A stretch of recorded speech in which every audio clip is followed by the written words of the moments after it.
Fellow Kenyans, Steve Mbogo hapa.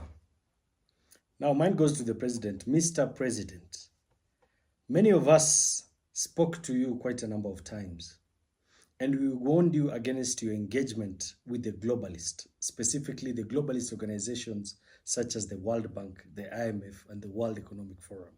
Many times, I, as Steve Mbogo, have mentioned to you clearly that these globalists will use you, misuse you, and abuse you. Today, as we speak, Mr. President, I'm glad you've started seeing what I foresaw months ago.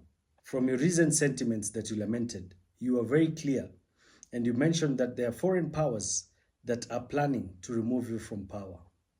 Mr. President, I repeat and I will say that the whites, or rather the globalists, the Western countries and America, are people who are not fond of a leader who becomes unpopular to the masses.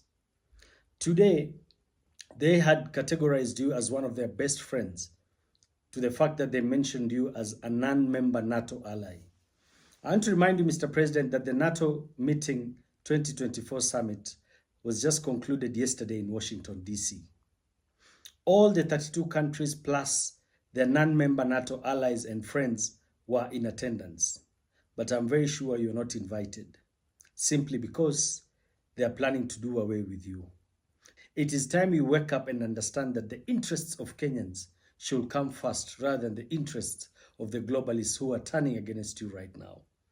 Today, when you look at the global media, a majority of all these media houses are tarnishing Kenya's name and branding you as a leader who is very unpopular to his people, or rather the nation. Mr. President, it is now time for you to understand that the interests of Kenyans must and should come first before the interests of the West.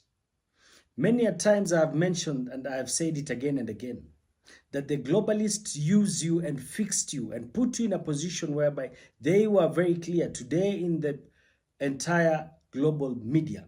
IMF is clearly saying they had predicted chaos in Kenya simply because they forced you to implement and forced your members of parliament to implement, or rather to pass, the Finance Bill 2024, which was drafted by them, knowing very well that Kenyans will revolt.